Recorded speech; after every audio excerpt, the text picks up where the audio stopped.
Hola, hola. Buenas tardes. ¿Cómo están? ¿Me escuchan? Hola, hola. Hola, Buenas profe, tardes. sí te escucho. Ya, excelente, Marianela. Buenas noches, buenas noches. No estaba funcionando el micrófono. Le pido disculpas. ¿Qué tal? ¿Cómo están? Muy ¿Qué tal, bien. profe? Buenas noches. Excelente, excelente. Excelente. Perfecto.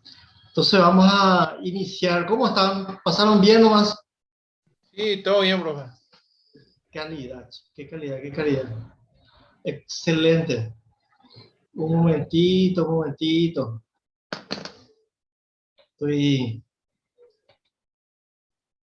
a ver, por ahí. Perfecto. ¿Me escuchan bien, entonces? Se escucha bien y la imagen también sale perfecto. Muy bien. Vamos a conseguir continuar entonces nuestra tertulia del día de hoy. Vamos a iniciar. Quiero compartir con ustedes mi pantalla. ¿Se ve bien ahí, verdad? Y ¿Se profe, ve bien? No hay problema por eso, ¿verdad? no. Perfecto. Muy bien, muy bien. En honor a nuestro tiempo, vamos rápidamente. Entonces, buenas tardes nuevamente para todos. Nosotros estamos en la bolilla número 2, en el módulo número 2, y hablamos acerca de lo que es la administración científica, ¿verdad? El aporte que nos dejó la administración científica. Muy bien. ¿Y por qué nosotros estamos estudiando estas cosas? Porque dentro del plan de estudios, yo quiero compartir con ustedes acá rápidamente la cátedra, la asignatura de introducción a la administración, las competencias que nosotros tenemos que ir desarrollando, ¿verdad? Y una de ellas, competencias o capacidades también le llamamos nosotros en el ámbito de la educación. ¿Cuál es el objetivo de estas asignaturas?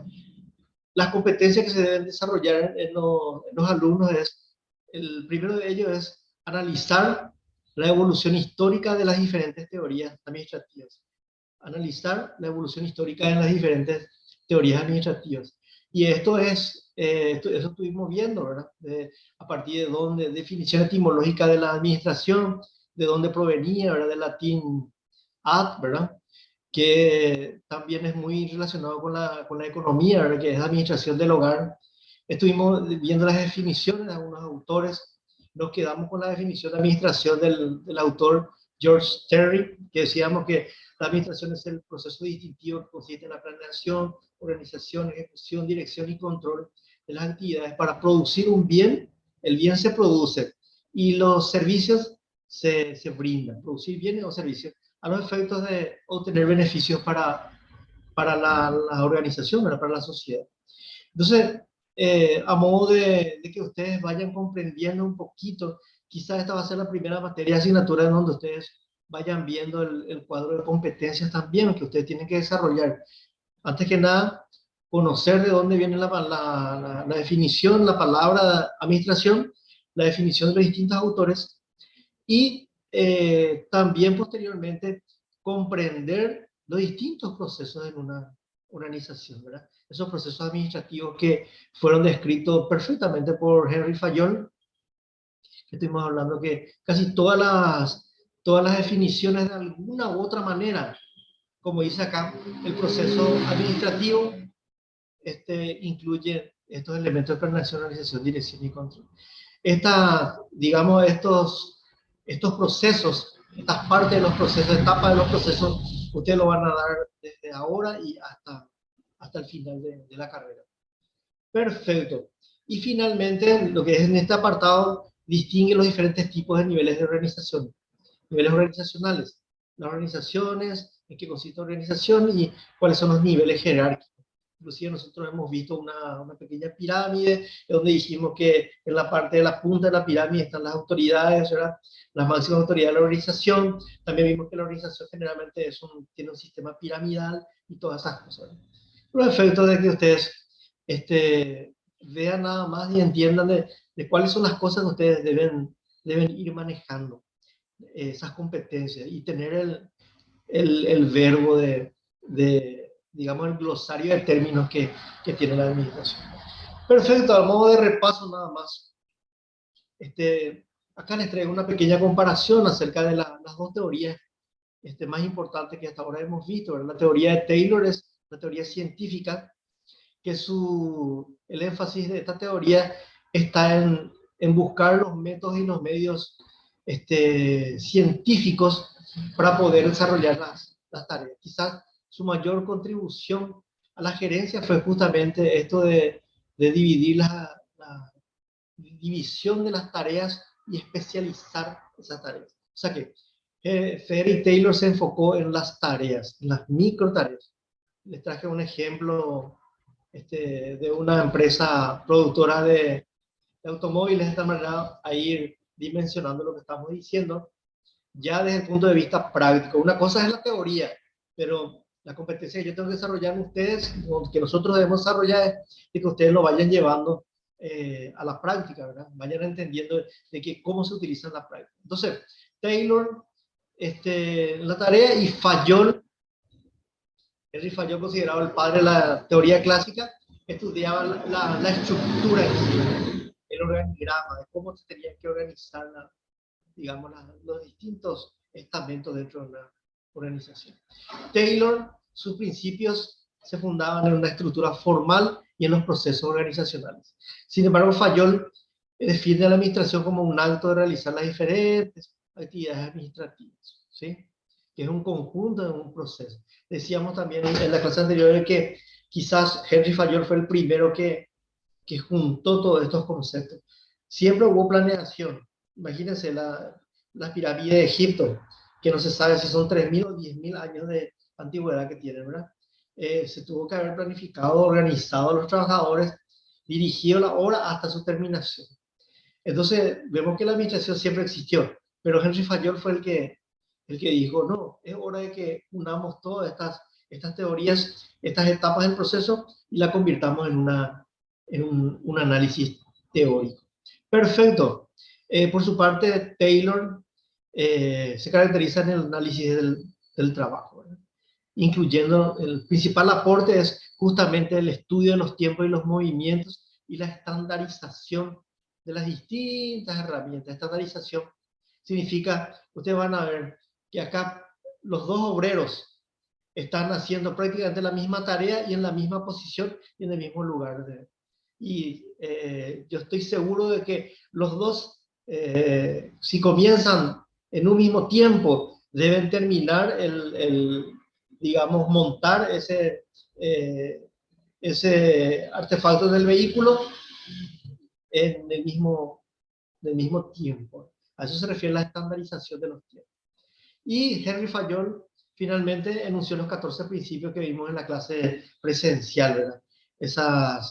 Esos principios, esa división del trabajo, autoridad, responsabilidad, disciplina, unidad de mando, interés. El interés de la empresa debe estar por encima del interés general, remuneración conforme al trabajo, la cadena de mando, orden, estabilidad y permanencia del personal. Y quizás Fayol fue uno de los primeros que empezó a hablar del trabajo en equipo. El día lunes se inicia en Asunción, son como justas deportivas que se llaman ODESUR, ¿verdad? Y que son como las olimpiadas locales acá a nivel de América. Y obviamente que el trabajo en equipo proviene digamos, de estos ámbitos. ¿Dónde se desarrolla mejor el trabajo en equipo? En el deporte. Por eso yo siempre pongo ejemplo del fútbol o de otra disciplina, de tal manera a comprender cómo funciona el trabajo en equipo. Henry Fayol, 1800 algo, 1911, 1910, ya hablaba del trabajo en equipo. Nosotros sabemos hoy en día de que el trabajo en equipo es algo fundamental. Muy bien, acá tenemos nuevamente un gráfico que es justamente el gráfico de la línea de montaje de los Ford, el año 1900, Ford. Hoy vamos a hablar mucho acerca de Henry Ford y el modelo T que desarrolló esta empresa Ford Company, la ciudad de Detroit, una ciudad que está en los Estados Unidos, en Michigan. Y él fue el primero que llegó al límite de la teoría Taylor, en el sentido de organizar a sus trabajadores. Vamos a ver después en qué consiste. Los fundamentos de la administración científica, hablamos del mando y control, de que definitivamente se tiene que hacer las actividades sí o sí, de que siempre tiene que haber la planeación del gerente, que tiene que planificar y tiene que controlar que se ejecute tal cual como se estandarizó. Si es que montar una rueda, o de las 4 ruedas llevan 5 minutos, ese es el estándar, que siempre tiene que ser en los 5 minutos. Lo que también tenemos que decir es que en la época de la fábrica de Henry Ford había muchísima rotación de trabajadores. ¿Por qué? Porque eran muy exigentes. Si hay que hacer en 5 minutos montar las 4 ruedas, se tiene que hacer en 5 minutos. Si alguien, un trabajador, un operario no logra esa marca, obviamente tiene que dar un paso al costado. ¿Por qué?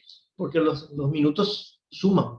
Y en la empresa hay que terminar el trabajo. Imagínense ustedes si en la otra estación de proceso ya se tiene que poner digamos, las partes de los interiores, y en la parte de los chasis se está tardando, obviamente no se va a lograr el objetivo, que es producir rápido y terminar en un tiempo X. Bueno, entonces hoy vamos a hablar mucho acerca de Henry Ford y de su... ¿Por qué? Vamos a hablar bastante. Porque Henry Ford fue, a través de su práctica fabril, práctica industrial, fue el que llevó al límite prácticamente la teoría científica de la administración. Muy bien, existe una sola manera de hacer, una manera de hacer los chasis, una manera de colocar las ruedas, una manera de poner los interiores, siempre una misma zona. Nadie discutía nada, absolutamente. La mano de obra, la seguridad y la no seguridad. Y por primera vez también en esta teoría se le deja de tratar al trabajador como una máquina. Ya se está empezando a pensar en su remuneración conforme a su productividad y a tomarlo de a poquito como un recurso. Para Henry Ford y su fábrica eran muy importantes los trabajadores que eran eficientes, se quedaban en su puesto de trabajo, inclusive luego de un año se les duplicaba su salario. ¿A qué efecto? A los efectos de que se interese más y ponga todo su empeño el trabajador, y otra cosa, para que tenga mayor poder adquisitivo el trabajador, y los mismos trabajadores eran los que compraban los autos Ford que ellos mismos hacían. Imagínense. Entonces, estos autos no solamente se producían, sino que recorrían por las calles. ¿Por qué? Porque ellos tenían la capacidad para ir comprando. Muy bien, eso al margen, ¿verdad? Entonces acá tenemos una imagen de lo que estamos hablando, la fábrica de Ford, donde se está. Muy bien, entonces las empresas en aquel entonces empezaron a despertar en los años 1900, 1910, 1950, y tomar en cuenta de que la productividad y la eficiencia es el único camino para el éxito, ¿sí? Que tenían que ser eficientes, para poder llegar al mercado. Volviendo a Henry Ford, a lo que es Ford trataba de producir a menor costo posible sus camionetas, a los efectos de su automóvil era en aquel entonces. Y lo que no le dije es que Henry Ford fue el primero que pensó que un carruaje se le dice a los que son tirados por los caballos. En aquel entonces solamente había la diligencia, los carruajes que eran pequeñas carrocerías con ruedas de metal que eran estirados por caballos, por animales, ¿verdad? Y Henry Ford fue el primero que dijo, uno de los primeros que dijo, no, acá vamos a juntar la carrocería y vamos a ponerle un motor. ¿Qué motor? El motor se inspiró en los trenes. Juntar el tren con el carruaje y se forman los automóviles. Imagínense, hasta eso tenemos que tener en cuenta. Entonces, la productividad es algo muy, pero muy importante, porque volviendo otra vez a los Ford, vamos a suponer que un automóvil, las primeras fábricas que se produjeron en Detroit, en los Estados Unidos, en Michigan, se producían automóviles, pero eran muy costosos. Se producían los famosos Leyland. Había una marca de Leyland. Yo llegué a conocer en los años 70 y 80 en la ciudad de Fernando de la Mora. Yo le había comentado a ustedes que mi papá era panadero. Y la panadería empezó a crecer y a empezar a hacer su propia distribución de sus productos en todos los barrios había por haber en Fernando de la Mora. Y yo recuerdo de que el patrón de mi papá tenía un camión, decía Leyland. Leyland decía, era una máquina muy vieja, pero una máquina poderosa y muy, muy dura, muy dura. Yo recuerdo que le adaptaban así algunos de otras marcas para que puedan seguir trabajando porque era muy guapa muy guapo esa camioneta, ese camión. Entonces, se producía a menor costo posible, a menor costo que los Leyland, menor costo que los Osmóvil. ¿A qué efecto? A los efectos de que la camioneta, el auto sea más barato. Y al ser más barato, obviamente que tiene mayor cantidad. Hasta los propios trabajadores de la fábrica. Lo que también tenemos que recordar es, ¿quiénes eran los trabajadores de la fábrica de Henry Ford? Eran granjeros. Y ustedes me van a decir, ¿cómo unos granjeros van a estar produciendo camionetas o coches? ¿Por qué?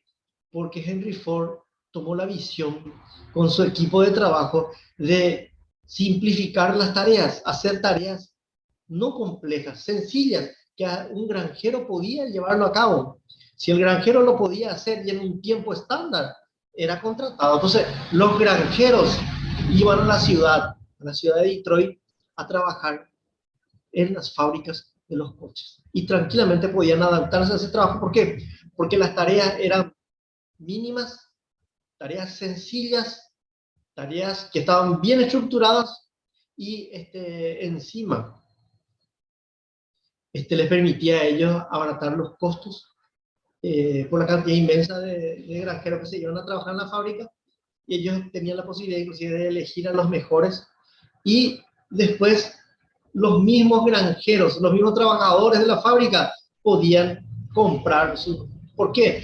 Porque además de producir barato, eso se le transfería ese menor costo a los consumidores. O sea que un auto no tenía que ser caro, no debería ser caro para que todo el mundo lo pueda tener. Muy bien, entonces así vamos avanzando rápidamente. Lo importante es que la administración científica entonces comprobó que existe una nueva manera de ganar dinero en las empresas, ¿verdad? Y dejar de perder, porque tenemos que recordar que habían pocas fábricas y las pocas fábricas luchaban intensamente por los mercados, ¿verdad? Inclusive por las materias primas. Pues imagínense, un vehículo se hace con chasis, el chasis tiene que ser de metal, y el metal obviamente hay que comprar de un solo proveedor seguramente, y muchas veces se tenía que competir por la misma materia prima. Entonces, también se comprendió de que se podía dejar de desperdiciar tiempo, esfuerzo, capacidad instalada se refiere a la planta, tener un espacio grande y desaprovecharlo, y ahorro de energía. ¿Por qué ahorro de energía? Porque vamos a ver después más adelante, una camioneta, un auto Ford, se llegaba a hacer muchas veces en 98 horas, después se hizo en 9 horas, y después el último proceso, en la última etapa de perfección, lograron hacer una camioneta cada 38 minutos. Imagínense, una camioneta cada 1 hora. Así cuenta la historia. Y posiblemente haya sido, fue así, ¿verdad? Si es que no estoy recordando mal, en menos de 1 hora se terminaba el ensamble. Porque acá hay algo muy importante. Las empresas automovilísticas que utilizan la teoría científica de la administración, lo que hacen es básicamente ensamblarlo. No estamos hablando de fundir el hierro para hacer el chasis. No estamos hablando de trabajar el cuero para el asiento. No, ellos ya reciben parte por parte y lo van ensamblando nada más. Muy bien, entonces podemos decir que la teoría científica Frederick Taylor influyó bastante en la vida del siglo XX. El siglo XX era todo lo que es 1900. 1900 y algo, ¿verdad? 1910, es el siglo XX. Muy bien, su importancia se deriva en algo muy simple, que Taylor planteó filosóficamente algo muy sencillo, dividir las tareas en cosas pequeñitas y sencillas para que hasta un granjero lo pueda hacer, y eso funcionaba, disminuían los costos y entonces los productos podían salir al mercado a menor costo. Obviamente agarró todo se habla de que en esa época, en los años 1900, había muy pocos hogares, muy pocas casas que no tenían un auto Ford, especialmente en la serie T, el Forte, la Forte, quizás sea uno de los autos más vendidos en toda la historia. Perfecto. Entonces, la importancia de la teoría científica en la práctica. Por haber sido pionero, entonces, en el estudio de los tiempos y los movimientos, en establecer estándares, instalar una oficina de planeación, asumir una actitud metódica para analizar y organizar las unidades fundamentales de la estructura de la empresa, de la fábrica. Ese criterio entonces le llevó a las organizaciones a ser buenos, a empezar a ganar dinero, porque también muchas fábricas cerraban porque eran ineficientes, y este sistema de trabajo hizo de que lo vuelva más eficiente. Entonces, esa fue la importancia. La importancia siempre, gente, nosotros tenemos que saber que una teoría es muy buena, pero lo más bueno es que sirva en la práctica. A eso se refiere. Perfecto. Entonces, hablando un poquito acerca de los elementos de la administración científica, los elementos son los estándares de producción, ¿verdad? Estándar no solamente en la capacidad de la hora de trabajo en la mano de obra, sino que también en el estándar de la materia prima, en el estándar de las máquinas. Taylor se preocupó mucho por la filosofía, pero como vimos, Henry Ford con su Forte se encargó de llevarlo a la práctica y al límite prácticamente. Muy bien, el principal objetivo de la administración debe ser, ¿verdad?, el asegurar al máximo la prosperidad del patrón y del empleado. Eso es lo que nosotros llamamos en administración, lo que llamamos alineación de objetivos. Los objetivos de la empresa, nosotros le ayudamos a la empresa a cumplir sus objetivos con nuestro trabajo, y la empresa nos paga cada fin de mes nuestro salario, de tal manera que el trabajador también pueda cumplir sus objetivos. El objetivo de un trabajador siempre va a ser llevar el sustento, el pan de cada día al hogar. Eso es lo primero fundamental. Pagar la hipoteca, como dicen los extranjeros, pagarla por la casa, ¿verdad? Y si es que se puede, después para el ahorro, para poder capacitarse. Por una persona, he conocido muchos alumnos que me dicen, no, profe, yo estoy viniendo a estudiar porque yo voy a hacer tal cosa, yo voy a ser el gerente de tal empresa. Así piensan. Y yo estoy muy contento cuando alguien a la corta edad de 20, 25 años sabe lo que quiere hacer con su vida.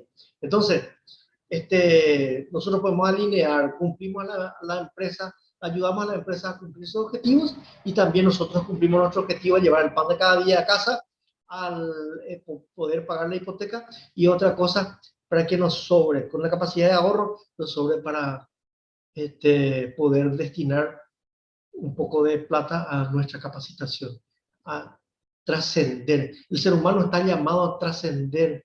Cada uno de nosotros estamos llamados a trascender. El éxito, que significa final feliz, no es patrimonio exclusivo de ninguna persona. El éxito está al alcance de todos, pero lleva mucha disciplina, mucho tiempo, mucha regularidad, mucha paciencia y mucho esfuerzo por sobre todo. Y por sobre todas las cosas, esfuerzo.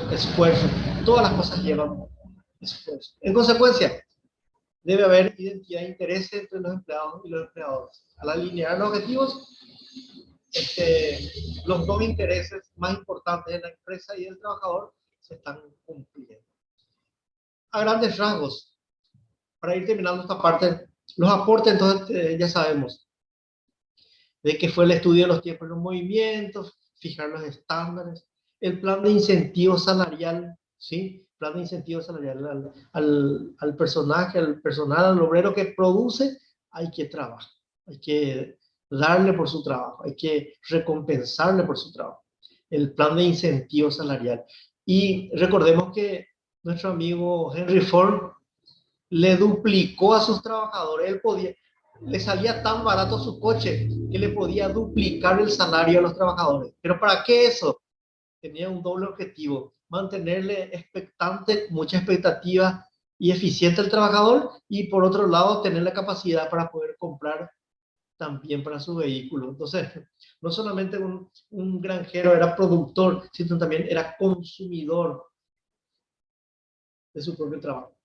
Selección y entrenamiento del personal. Vemos que cada tarea es muy especializada, por más poquito que sea, chiquitito sea, es sencillo, pero se le tiene que entrenar al personal. Dividir los trabajos y las responsabilidades y la supervisión. Esos son los aportes. También tenemos otros autores que le siguieron a la teoría científica. Le mostramos a Henry Gantt, 1861-1919. Nosotros conocemos, si ustedes se imaginan la planilla de Excel, ese es el gráfico de Gantt. El gráfico de Gantt era un gráfico que tenía dos dimensiones. En una dimensión se podía poner, digamos, una descripción, y en la otra dimensión se podía poner, o sea que a través del gráfico de Gantt lo que se puede hacer es graficar fácilmente cualquier actividad o cualquier cosa. Eso es algo muy importante para la planeación. Nosotros hoy en día no le damos importancia, pero cuando no existía Henry Gantt, esto acá debería decir Henry Gantt, no es Grant, es Henry Gantt. Porque el gráfico se llama Gantt, si mal no estoy recordando. También este señor habló acerca del salario más la producción. ¿Cómo se trabaja hoy en día? Un salario mínimo. Un vendedor va a trabajar con un salario X, ¿verdad? Y después el porcentaje sobre las ventas. También Harrington Emerson, que introdujo el concepto de la administración por objetivos.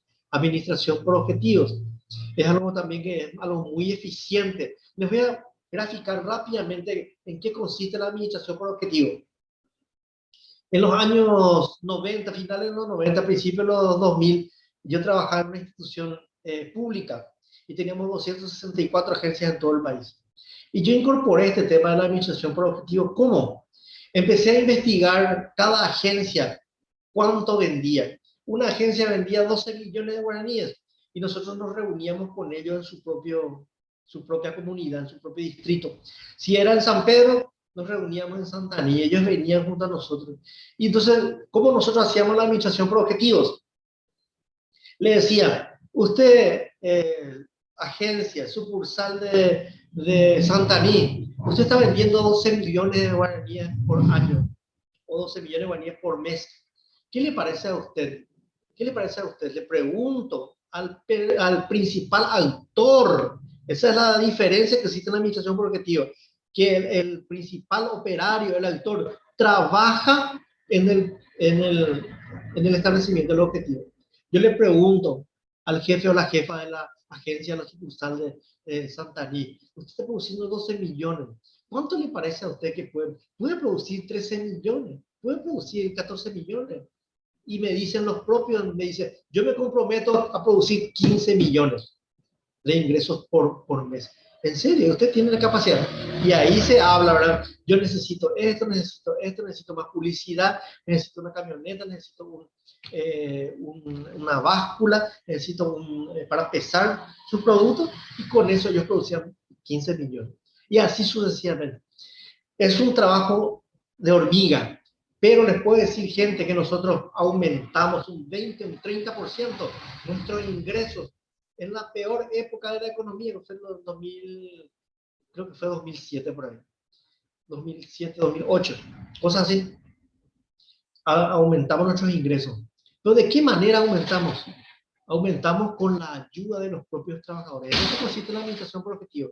Poner objetivo a cada, y que los propios actores participen en el establecimiento de los objetivos. Eso es algo que a nosotros no nos llama la atención, pero yo les puedo decir a ustedes, queridos jóvenes, de que es algo extraordinario. ¿Por qué es algo extraordinario la administración por objetivo? Uno, porque es muy realista, porque no es que el patrón le pone meta al trabajador, sino que es el propio trabajador el que se pone la meta. Entonces, ¿qué efecto se obtiene con eso? El efecto que obtenemos en la administración por objetivo es que el trabajador es sincero y el trabajador como participó en el establecimiento de su propio objetivo, moja la camiseta, se pone una camiseta a la empresa y se encima otra camiseta y otra camiseta. ¿Por qué? Porque nadie quiere fracasar. Es muy diferente que yo desde arriba como jefe le diga, vos vas a producir 15 millones. A ellos les va a costar un poquito, seguramente. Pero en el sentido de que ellos participaron con el lineamiento del objetivo, es diferente el efecto que tiene. Eso a modo de ejemplo nada más. Muy bien, permiso.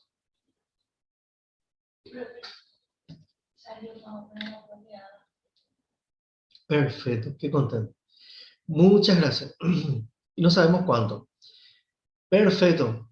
Entonces, vamos a seguir acá en esta parte. Acá tenemos a Henry Ford, que estuvimos viendo ya en su propia fábrica. Acá está la fábrica de Henry Ford. ¿Qué incorporó él? Henry Ford, la línea de montaje continuo. Esto es algo muy importante porque es como un tubo en donde la materia prima, la rueda, el chasis entra por un tubo, dentro del tubo que es la línea de montaje, le llamamos layout, se transforma, esas partes se van juntando y al salir en la otra punta de la línea de montaje ya sale prácticamente, ya sale el vehículo propiamente dicho. Esa línea de montaje es obra de Henry Ford. El principio de la economicidad. ¿Para qué economicidad? Para poder vender más barato el producto y para que más gente tenga posibilidades de comprarlo. Incentivos no salariales al trabajador, incentivos salariales y también incentivos no salariales. El marketing, asistencia técnica, la red de concesionarios. Quizás Henry Ford fue el primero que puso sucursales en todo el país y les daba a concesionarios. Hoy en día nosotros sabemos que cómo se venden los coches a través de las concesionarias, pero en aquel entonces nadie pensaba en él, nadie pensaba en eso. Y él pensó en tercerizar, involucrarle a una tercera persona que conoce su comunidad, de tal manera que pueda vender en su propia comunidad los autos que son fabricados en otra parte. Y la política de precios. Perfecto, acá están. Hay otra imagen relacionada a esta fábrica. ¿Se dan cuenta? Cómo está totalmente organizado. Acá, esta es la línea de montaje. ¿Se dan cuenta? Es como un tubo. Una línea de montaje. Como ustedes van a ver también acá. ¿Qué pueden observar? Lo que podemos observar acá hay un pasillo. Hay un pasillo. Acá a la mano derecha están ya preensamblados los vehículos y a la mano izquierda ya están o al lado. La ventaja de todo esto, ¿saben qué? Es que el trabajador no tiene que ir a buscar el repuesto lo tiene a la altura de la mano, entonces de tal manera a cortar los tiempos. Esto es algo muy importante, de que las cosas que las cosas que tiene que usar para ensamblar, ya lo tiene a mano. Obviamente eso se gana muchos minutos con eso. Y acá está, ¿eh? Este es el auto más vendido en los Estados Unidos, la Forte, que no por ser un automóvil. ¿Se dan cuenta ustedes? Esta parte le parece mucho a los carruajes, a la diligencia. Si vieron alguna vez películas del oeste, esta parte de arriba, si no miramos, si dejamos de mirar la parte de abajo y miramos solamente la parte de arriba, esto parece una diligencia. Pero si miramos acá la parte de abajo, la parte de enfrente, se parece a un tren. Y al terminar la vista, se dan cuenta, miren las ruedas. Hasta ese entonces los carruajes tenían ruedas de madera, ruedas de metal. ¿Y qué ven acá? Ven rueda de goma.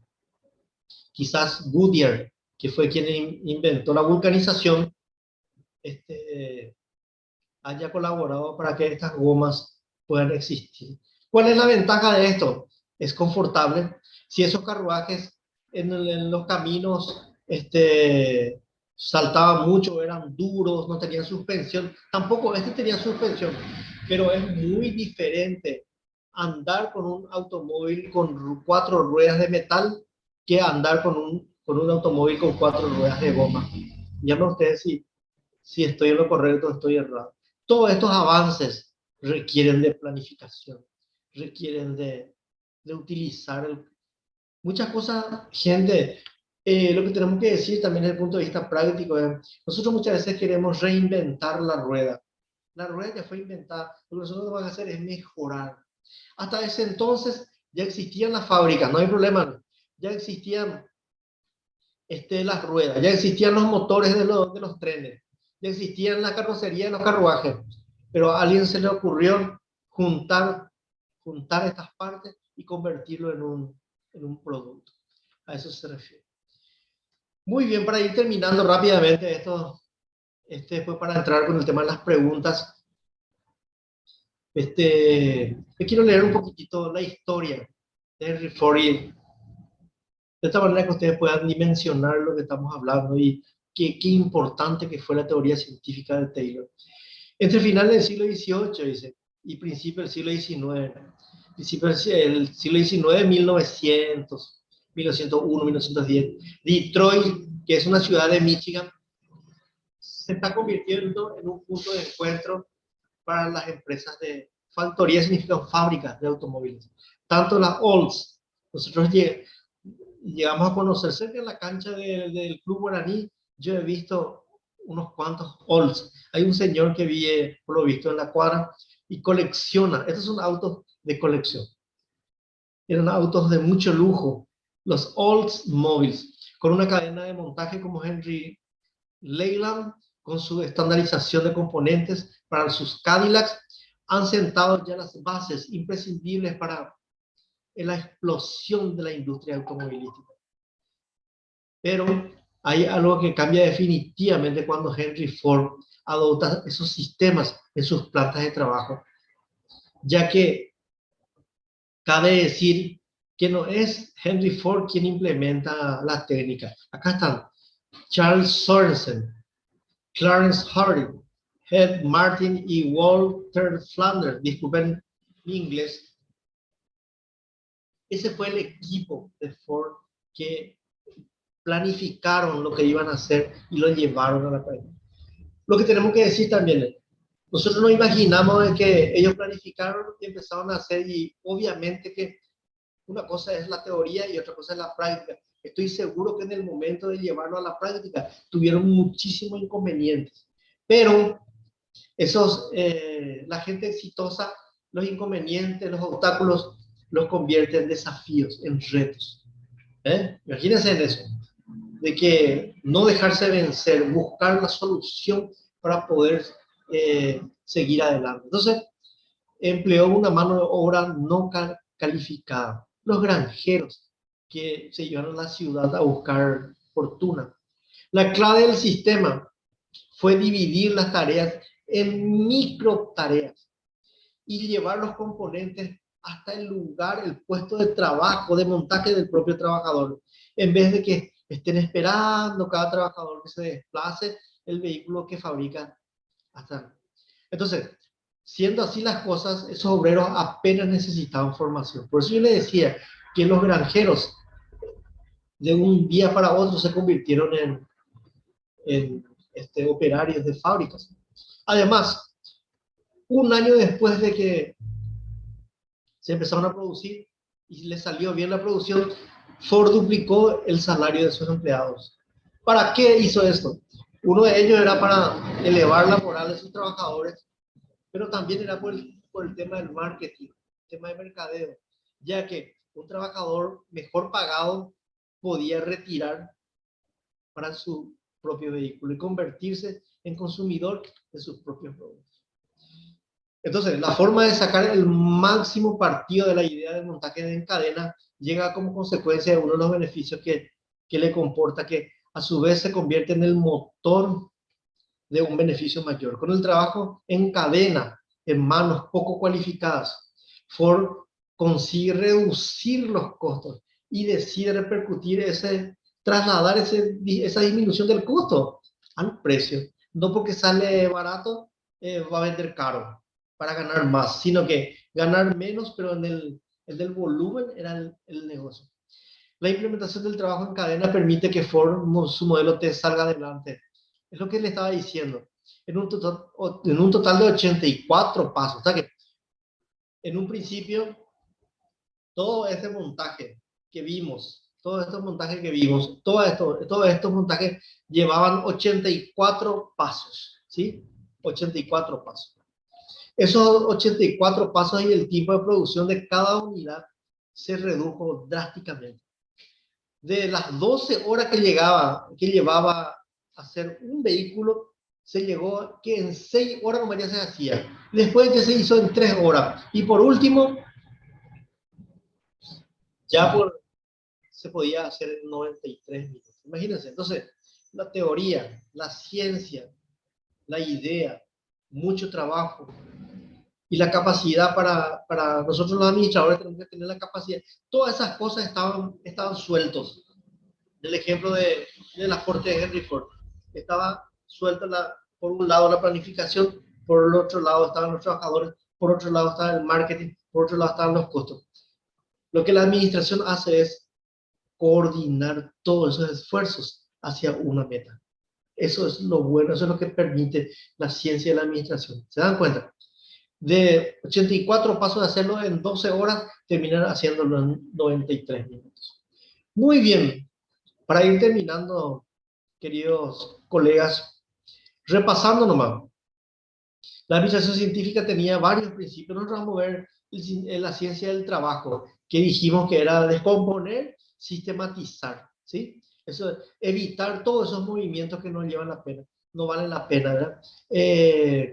Elementos inadecuadamente combinados, herramientas con diseño inadecuado, todo eso se tuvo que mejorar. Puestos de trabajo mal diseñados y mal distribuidos. Entonces, lo que se hizo es mejorar la técnica, mejorar los puestos de trabajo, mejorar las fábricas, mejorar los procesos, y obviamente que eso a la larga tiene su efecto. Entonces, en síntesis, la afirmación de la necesidad, la factibilidad de la ciencia del trabajo es la esencia del Taylorismo. La selección del trabajador. A pesar de que nosotros vimos de que Henry Ford no necesitó mucha ciencia para contratar a los muchachos, él traía a los granjeros, lo ponían en prueba. Si esta pequeña tarea se tenía que hacer en 5 minutos, el trabajador que hacía 5 minutos permanecía en su puesto de trabajo y al cabo de un año ya podía retirar para su propio vehículo. Imagínense. Entonces, selección científica del trabajador. Ver cada lugar de trabajo tiene lo que nosotros llamamos perfil. Un perfil físico y un perfil mental. Imagínense usted cómo un granjero tenía que adaptarse. Un granjero trabaja en su granja, puede tomarse su tiempo. Si no quiere ir a la mañana, puede ir a la tarde, a pesar de que a la tarde hace más calor. Si quiere ir a las 5 de la madrugada, la chacra va a las 5 de la madrugada. Pero la fábrica es diferente. Hay una presión física y una presión mental. Y los que podían trabajar de esa manera eran bienvenidos y permanecían muchos años en sus lugares de trabajo. Entonces, se entrevistaban, le hacían pequeños test, se describían los puestos de trabajo y después se buscaban esas personas que podían. Propone también el entrenamiento y formación del trabajador para elevar su productividad. Un trabajador debe ser motivado. Entienda, por favor. La motivación puede ser dinero, puede ser sentido de pertenencia, puede ser muchas cosas. Pero lo más importante es el homo económico, es lo que él aportó. El homo económico es que el homo económico piensa en el dinero primero, ¿verdad? Pero nosotros hoy sabemos de que hay muchas cosas, no solamente el dinero. La pandemia que pasó nos ayudó hay maestros que nos enseñaban mañana y tarde y descuidaban sus hogares. Y luego de la pandemia ya solamente trabajan mediodía. Y mediodía lo dedican a su familia. Entonces, hay muchas cosas. muchas remuneraciones ahí. Entonces, la colaboración de los patronos, los patronos identificaban, planificaban el trabajo, pero tenían que colaborar con sus, es lo que decimos actualmente los supervisores, los gerentes.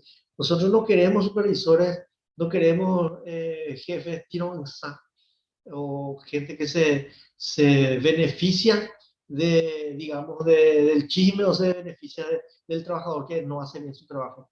La misión del patrón, la misión del gerente o del jefe del área es justamente potenciar el trabajador, ayudarle al trabajador. Volviendo al ejemplo de la administración por objetivos.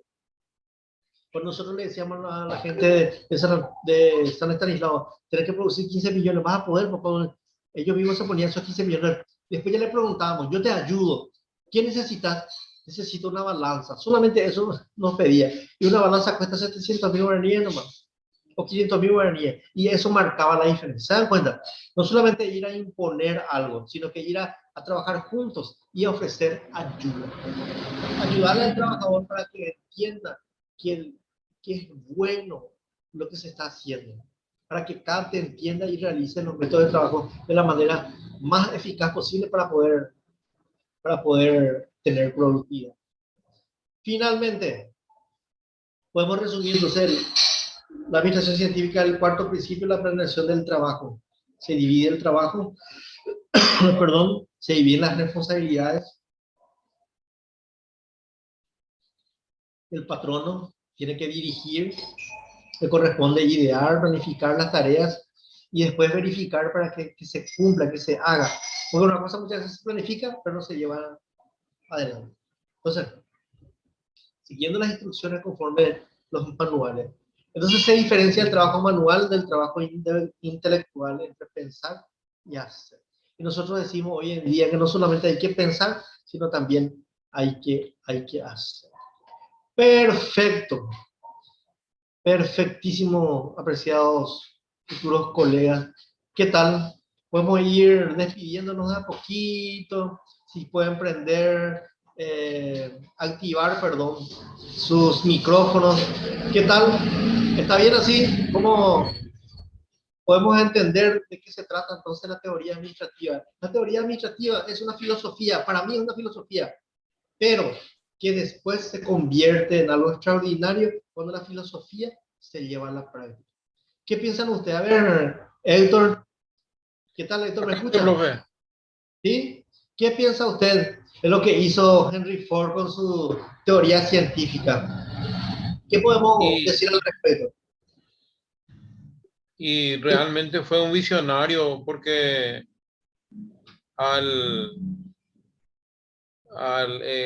prácticamente automatizó la producción, ¿verdad?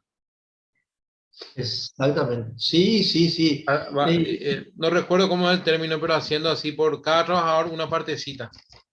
Sí, dividió el trabajo y especialización. Cuando una persona se especializa en algo, con los ojos cerrados. ¿Recuerda usted el ejemplo que yo les comenté en la línea 27 de esa señora que venía durmiendo y venía tejiendo? Que tejía dormida.